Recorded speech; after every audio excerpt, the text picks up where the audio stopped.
오늘 우리에게 주시는 하나님 말씀은 이사야서 29장 15절부터 마지막 절까지 말씀입니다. 구약성경 1000페이지입니다.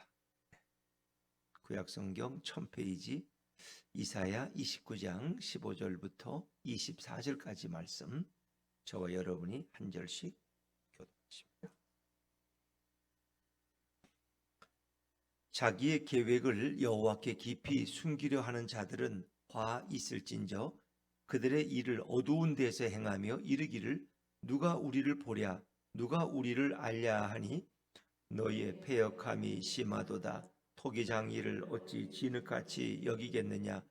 지음을 받은 물건이 어찌 자기를 지은 이에게 대하여 이르기를 그가 나를 짓지 아니하였다 하겠으며 빚음을 받은 물건이 자기를 빚은 이에게 대하여 이르기를 그가 총명이 없다 하겠느냐. 오래지 아니하여 레바논이 기름진 밭으로 변하지 아니하겠으며 기름진 밭이 숲으로 여겨지지 아니하겠느냐. 그날에 못 듣는 사람이 책의 말을 들을 것이며 어둡고 캄캄한 데에서 맹인의 눈이 볼 것이며 겸손한 자에게 여호와로 말미암아 기쁨이 더하겠고 사람 중 가난한 자가 이스라엘의 거룩하신 이로 말미암아 즐거워하리니 이는 강포한 자가 소멸되었으며 오만한 자가 그쳤으며 제약의 기회를 엿보던 자가 다 끊어졌음이라. 그들은 송사로 사람에게 죄를 씌우며 성문에서 판단하는 자를 올무로 잡듯하며 헛된 일로 의인을 억울하게 하느니라. 그러므로 아브라함을 구속하신 여호와께서 야곱 족속에 대하여 이같이 말씀하시되 야곱이 이제는 부끄러워하지 아니하겠고 그의 얼굴이 이제는 창백해지지 아니할 것이며 그의 자손은 내 손이 그 가운데에서 행한 것을 볼 때에 내 이름을 거룩하다 하며 야곱의 거룩한 일을 거룩하다 하며 이스라엘의 하나님을 경외할 것이며 마음이 혼미하던 자들도 총명하게 되며 원망하던 자들도 교훈을 받으리라 하셨느니라. 아멘. 할렐루야. 네, 이 새벽에 나오신 여러분의 주님의 축복과 은혜가 함께하기를 간절히 바랍니다. 자, 이사야 29장은 예루살렘에 대한 하나님의 심판과 징계 그리고 회복에 대한 소망을 주고 있는 그런 말씀입니다. 오늘 이 상황은 아수르에 의해서 침략당하기 직전의 상황입니다. 그러나 하나님을 떠난 남왕국 유다 예루살렘을 하나님은 아수르를 통해서 그들을 징계하시고 또 그들을 징계하고 심판했던 심판의 도구로 쓰임받은 아수르를 다시 하나님이 또 심판하시는 내용이 우리가 이제 29장 전반부에 소개됐고 이제 이 후반부 15절부터는 그 예루살렘이 어떻게 회복되어지느냐 하는 것을 우리에게 말씀해 주고 있습니다. 근데 이제 월요일 어제를 우리가 좀 건너뛰고 나니까 조금 생소하게 느껴져요. 그래서 이제 여러분이 좀 기억을 토요일 아침에 기억을 되살리면 29장 이 앞에서는 예루살렘을 뭐라고 불렀나 그랬어요? 우리가 안 듣던 말이야. 아리엘이라는 새로운 용어를 쓰고 있는데 그 아리엘이 두 가지 의미가 하나는 예루살렘을 가리키고 또 하나는 제단의 면을 가리켜요. 근데 이 하나님이 사랑하던 이 정말 예루살렘이 제단의 면처럼 그렇게 바뀐다는 거예요. 그 제단이라는 건 뭐예요? 짐승을 잡아서 피를 흘리는 거예요. 이 땅에 살육이 일어난다. 그리고 제단이라는 거 번제단에 그것을 불태우잖아요. 그 불태운다는 건 고난이고 역경이에요. 아수르에 의해서 온 나라가 불태워지고 백성들이 살육을 당하는 일이 일어난다는 거예요.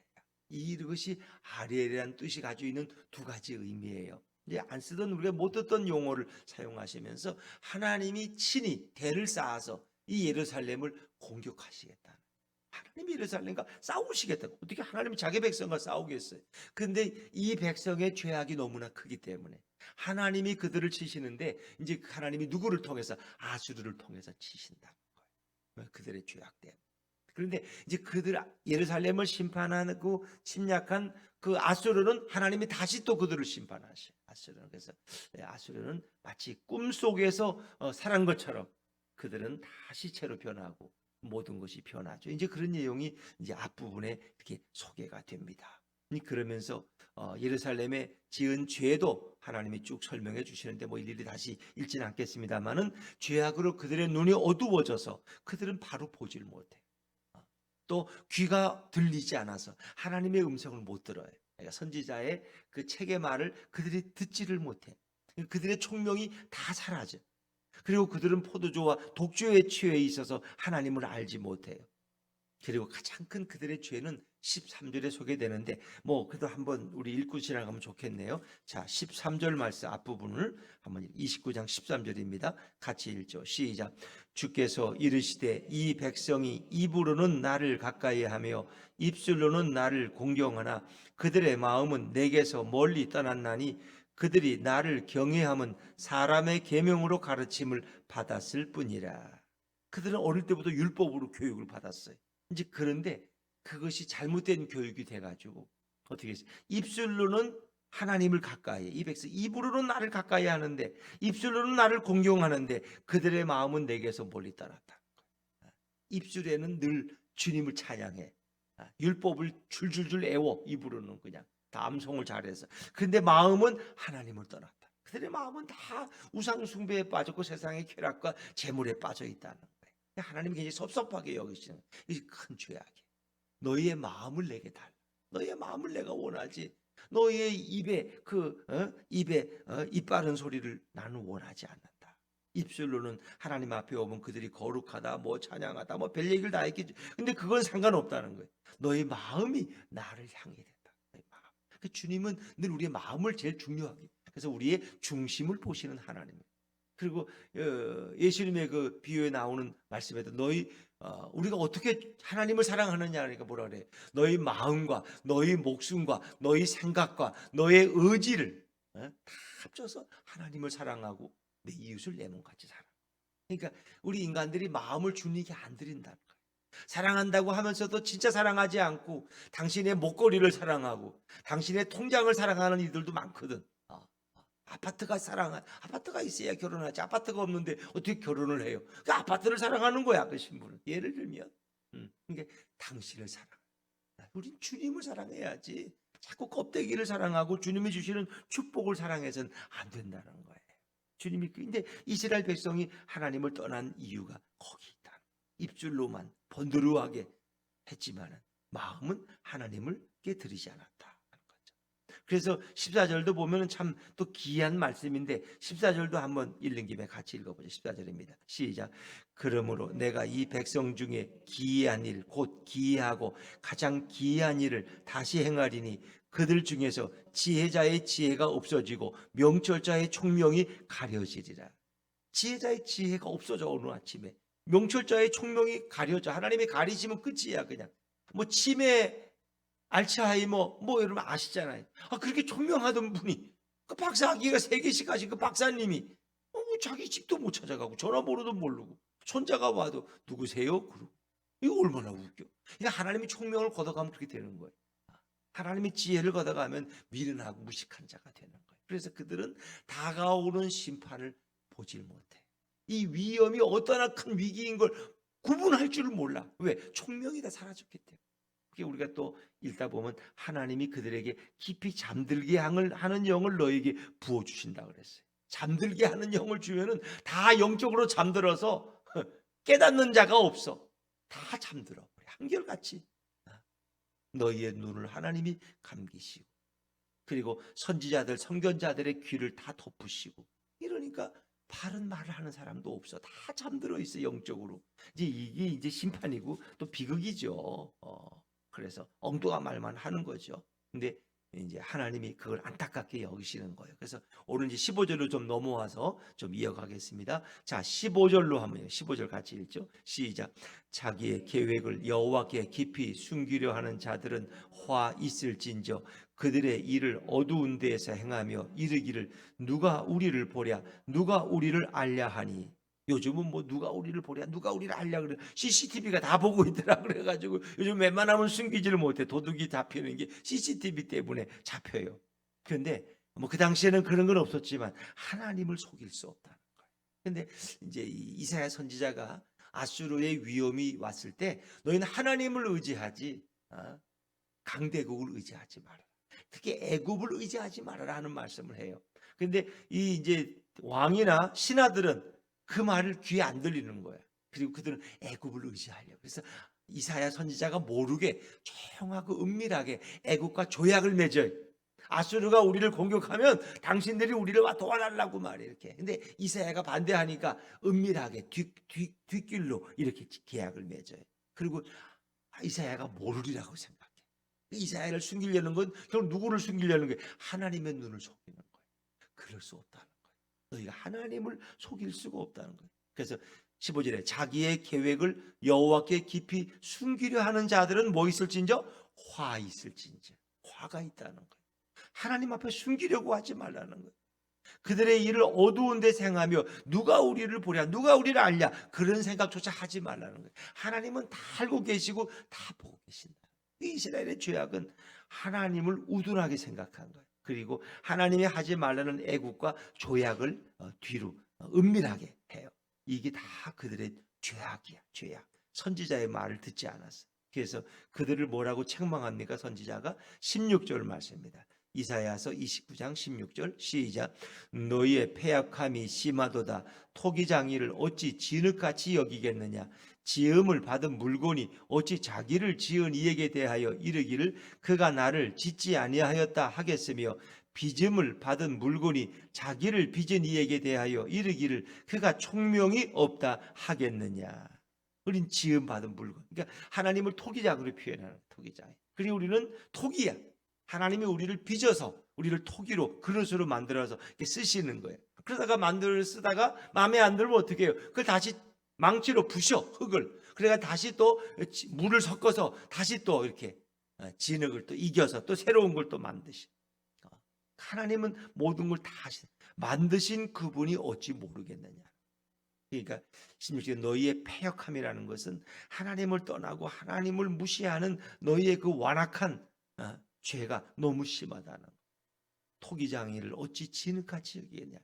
너희와 하나님은 차원이 달라. 토기장이와 또 토기 만든 진흙과는 비교가 안 돼. 진흙은 뭐 생각도 못하고 아무것도 못해. 그러나 토기장이는 그 진흙을 가지고 그걸 지우고 물건도 만들고 모든 걸 다 해. 그 토기장의 지혜를 너희가 어찌 따라갈 수 있겠느냐. 그러니까 지음받은 우리 인간들이 하나님을 감히 속이려 하는 것처럼 어리석은 일이 어디 있어요. 그렇죠. 아이들이 이렇게 엄마를 가끔 속이려 그래. 근데 엄마는 이미 다 알아. 아이가 하는 행동. 왜? 애들 칠남매 키워보면 애들이 하는 행동 보면 너가 또 뭔 짓을 하려는구나. 다 알아. 근데 애들은 어리석게도 엄마를 속이려 그래. 마찬가지. 인간은 하나님을 속일 수 없어. 왜? 우리를 만드신 분을 우리가 어떻게 속여? 그분은 우리의 오장육부와 모든 것을 다 알고 꿰뚫고 계시는 분인데 그 하나님을 보는 그런 관점. 그것이 다 그들의 죄악이에요. 그러니까 하나님 앞에서 하나님이 보지 못한다고 생각하니까 뭐 거짓말도 하고 나쁜 짓도 하고 우상숭배도 하고 하나님이 설마 알겠느냐. 하나님은 재물이나 좀 갖다 주고 제사나 한 번씩 드리면 하나님이 좋아하겠지 이 생각한 거예요.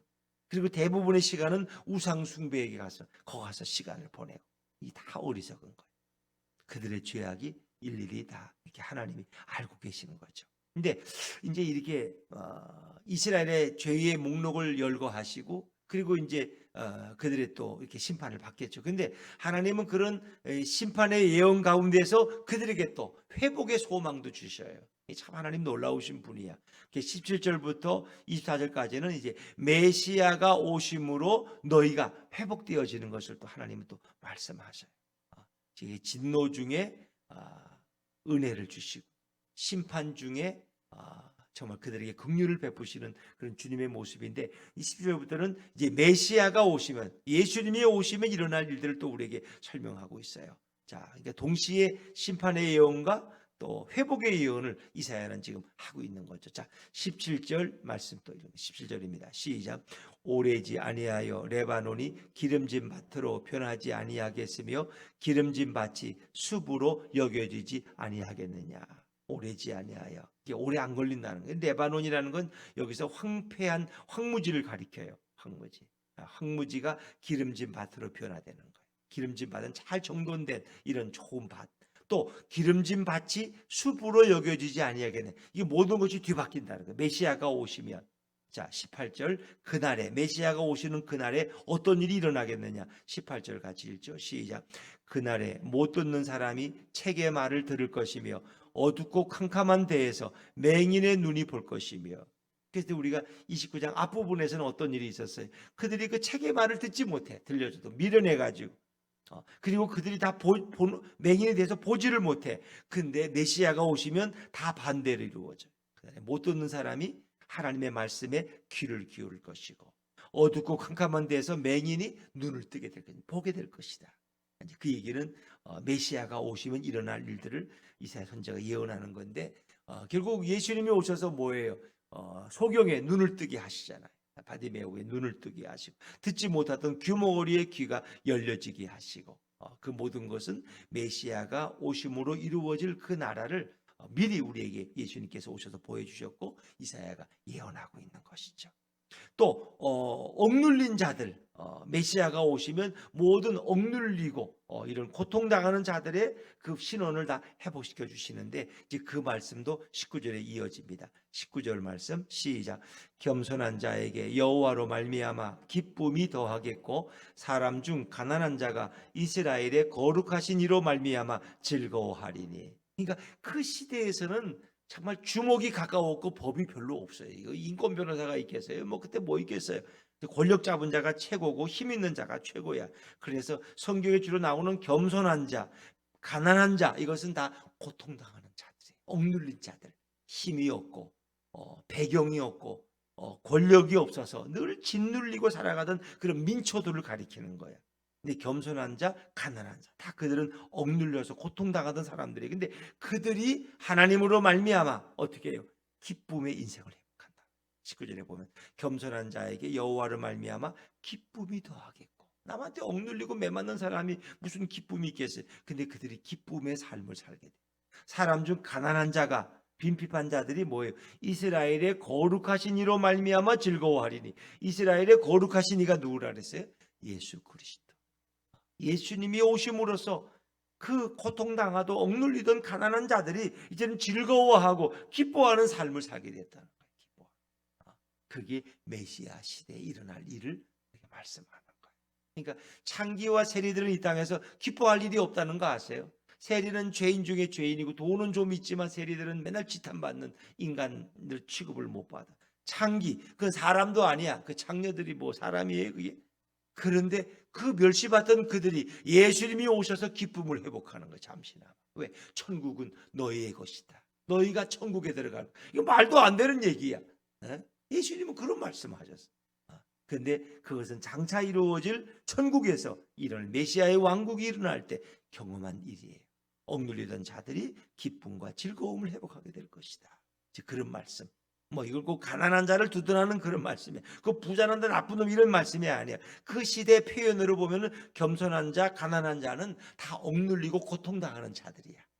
권력에 의해서 빼앗김 당하고 일생을 억울하게 살아가는 자들, 한 맺힌 자들이야. 근데 그들이 다 즐거움과 기쁨을 회복해. 누가 오시면? 예수님이 오시면. 이스라엘의 거룩하시니 그분이 바로 예수 그리스도야.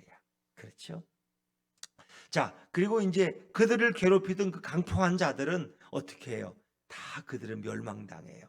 20절, 21절 그냥 한번 읽고 넘어갑니다. 20절, 21절 시작. 이는 강포한 자가 소멸되었으며 오만한 자가 그쳤으며 죄악의 기회를 엿보던 자가 다 끊어졌습니다. 그들은 송사로 사람에게 죄를 씌우며 성문에서 판단하는 자를 올무로 잡듯하며 헛된 일로 의인을 억울하게 하느니라. 이 강포한 자라는 건 아수르를 포함해서 모든 힘없고 연약한 자들을 짓누르던 그런 악인들. 하나님이 없어. 하나님이 있으면 그렇게 연약한 자들을 괴롭힐 수가 없죠. 그들은 하나님이 없어. 그들의 마음이 하나님이고 그들의 재물이 그들의 하나님이야. 그 강포한 자들, 오만한 자들, 그들은 다 소멸돼. 그 죄를 지려고 또 내일 또 누굴 걸 빼앗을까 하던 자들도 다 세상 끊어져. 메시아가 오시면. 그래서 모든 악인들은 다 도말당해. 다 살해당하고 다 그들은 죽어요. 근데 그들이 어떤 일을 했든 사람들 앙포한 자들은 바로 이런 일을 행했어. 21절에 보니까 송사, 괜한 고소를 해가지고 사람에게 죄를 덮어 씌워. 그리고 성문에서 판단하는 재판관이야. 재판관들을 오히려 올무로 잡듯하는, 재판관에게 함정을 파가지고 재판관을 오히려 올무에 떨어뜨리는 자들이야. 그들은 그러니까 재판관보다 더 권력 있는 자들, 그리고 헛된 일로 의인을 억울하게 하는 자들. 하나님을 잘 섬기고 의롭게 착하게 살려고 하는 자들을 오히려 억울하게 만드는 그런 악한 자들은 다 세상에서 끊어진다. 누가 오시면? 예수님이 오시면, 메시아가 오시면 천국에서 경험할 일들을 이사야 선지자가 예언하고, 그리고 이제 이 야곱이라고 불리는 이스라엘 백성들의 믿음이 회복되어져요. 자, 22절 말씀, 22절 시작. 그러므로 아브라함을 구속하신 여호와께서 야곱 족속에 대하여 이같이 말씀하시되 야곱이 이제는 부끄러워하지 아니하겠고 그의 얼굴이 이제는 창백해지지 아니할 것이며. 여기서 말하는 야곱이라는 건 이스라엘을 가리켜요. 이제 그들이 더 이상 수치와 부끄러움을 당하지 않는다. 왜? 그들이 뭐 아수르나 바벨론도 얼마나 수치와 부끄러움, 종으로 끌려가는 이 수모를 당했는데 이제는 그렇지 않는다. 주님이 오시면, 예수님이 오시면 다 회복시켜 메시아가 오셔서 그의 얼굴이 이제는 창백해지지 않아요. 창백하다는 건 핏빛이고 놀라운 공포의 병자의 얼굴이잖아요. 이제는 아니라는, 그들의 얼굴에 기쁨이 충만해진다는 거예요. 메시아가 오시면 아브라함을 구속하신 그 여호와께서 이제는 이 모든 이스라엘 백성을 다 회복시켜 주시는 거예요. 근데 이제 그분이 예수 그리스도 메시아가 오시는 거예요. 자, 23절 말씀이 구체적으로 설명하죠. 23절 시작. 그의 자손은 내 손이 그 가운데서 행할 것을 볼 때에 내 이름을 거룩하다 하며 야곱의 거룩한 일을 거룩하다 하며 이스라엘의 하나님을 경외할 것이며. 이스라엘 야곱 족속의 믿음이 다시 회복되어야죠.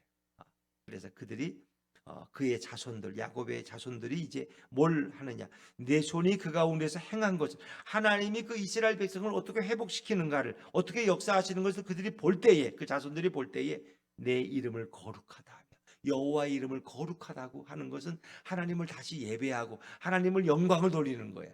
왜? 하나님은 거룩하신 분이에요. 그게 예외한 언어예요. 그리고 야곱의 거룩한 일을 거룩하다 하며, 이게 무슨 말일까? 야곱의 후손 가운데 오시는 메시아 예수 그리스도를 거룩하다고 찬양할 것이다. 예수님을, 메시아를 거룩하다고 찬양. 이 거룩하다는 표현은 예배의 표현이에요. 예배의 표현. 그리고 이스라엘의 하나님을 경외할 것이며, 다시 예배하고 경외하고 존중히 여기에 찬양한다. 왜? 그들이 하나님을 잊어버렸어. 근데 다시 그 신앙을 회복한다는 거예요. 야곱의 후손들이, 이스라엘이 진정한 하나님을 바로 찬양하고 다시 이 땅에 오시는 하나님의 아들 메시아 예수 그리스도를 경외하고 그를 거룩하다고 노래하는 그날이 회복된다. 그래서 우리가 천국에서 우리가 할 일은 뭐예요? 오직 주님을 찬양하고 하나님을 찬양하는 일밖에, 예배하는 일밖에 없어요. 그것이 신앙이 다시 다 회복되어진다. 하나님이 다 걷어갔던 이 모든 것을 다 회복시켜 주셔요. 그날에는. 자, 24절 마지막으로 24절입니다. 시작. 마음이 혼미하던 자들도 총명하게 되며 원망하던 자들도 교훈을 받으리라 하셨느니라. 모든 게 정반대. 메시아가 오시면 모든 게 정반대 돼. 그래서 14절에 그들의 총명을 하나님이 걷어가신다 그랬어요. 근데 마음이 혼미하던 자들도 다시 총명이 회복돼. 원망하고 불평하던 이 자들도 다시 교훈을 받는다는 것은 기쁨을 회복하고 그들이 다시 감사하게 되고, 말씀을 받으니까 얼마나 좋아요. 기뻐하며 하나님을 찬양하게 된다. 모든 것이 다 회복돼, 메시아가 오시면. 그래서 예수님은 이 땅에 오셨을 때 창기와 세리들의 신원을 회복시켜 주시고, 또 오히려 고난당하는 자들에게 천국을 말씀하셨어요. 그리고 오히려 천국에 들어갈 것처럼 아주 보증보험을 몇 개씩 들었던 자들, 바리새인과 서기관들, 대제사장들, 그들을 오히려 다 배척하시고 너희가 지옥의 자식이 될 것이라고 경고하셨어요. 그들이 회개하지 않으면, 깨닫지 않으면 그들은 보아도 보지 못하고 들어도 듣지 못해. 그래서 그들은 예수님의 말씀을 깨닫지를 못했어. 왜? 그들의 총명을 다 걷어가셨기 때문에. 또 때로는 그들이 회개하고 돌아올까 봐 그게 걱정돼서 하나님이 그들의 눈을 어둡게 하신다. 이제 그런 그것을 제가 이제 한번 설명드렸죠. 그렇습니다. 그러나 그날에는 주님이 오셔서 우리의 귀를 밝히시고 우리의 눈을 열어주시고 그리고 우리를 삶을 진정으로 회복시켜 주신다. 어찌 보면 이 시대가 이제 예수님을 알아가는 시대야. 이제 이 성경, 오늘 같은 성경을 그냥 빨리 읽고 넘어가면 이거 뭐 무슨 말인지 알겠어요? 저도 몰라요, 읽으면. 통독도 좋지만 통독하면서 이 뜻을 어떻게 알겠어요? 어떻게 여기서 예수님을 찾아내겠어? 이스라엘의 거룩하신 이가 예수님이고, 야곱의 거룩하신 이를 거룩하다 하면 그분이 예수님이 오시면 어떻게 알겠어요? 그러니까 주님이 우리에게 눈을 뜨게 하시고 귀를 열어주시는 거예요. 구약에서 어떻게 예수님이 역사하셨고 우리가 예수님을 왜 알아야 되는지, 그분이 진정한 우리의 메시아임을 오늘도 고백하게 되는. 근데 그분은 이사야가 얘기하던 예수님만이 아니라 오늘 지금도 살아서 시퍼렇게 살아서 역사하시고 활동하시고 내 삶에 임재하기를 기뻐하시고 우리 가정의 주인이 되기를 원하시는 그 살아계신 예수님을 우리가 바로 알아야 된다. 그리고 그분을 경외하고 그분을 찬양하고 그분을 내 마음의 주인으로 모시고 살아가는 자가 진정 행복하다는 거예요. 그런 자에게 주님은 오늘도 말씀하시는 거예요. 그런데 예수님을 모르면 자꾸 엉뚱한 소리만 하고, 엉뚱한 소리, 축복만 얘기하고 뭐 좋은 일, 자꾸 이렇게 거짓 선지자처럼 그렇게 되면 안 되는 거예요. 오늘의 이 모든 돌아가는 역사의 상황 가운데서 우리는 예수 그리스도만을 굳게 붙들 수 있다면, 그분을 향한 믿음을 우리가 그대로 가지고 고백할 수 있다면 우리는 담대할 수 있는 거예요. 오늘도 예수님과 함께 걸어가는 복된 하루가 되시기를 주의 이름으로 축원합니다.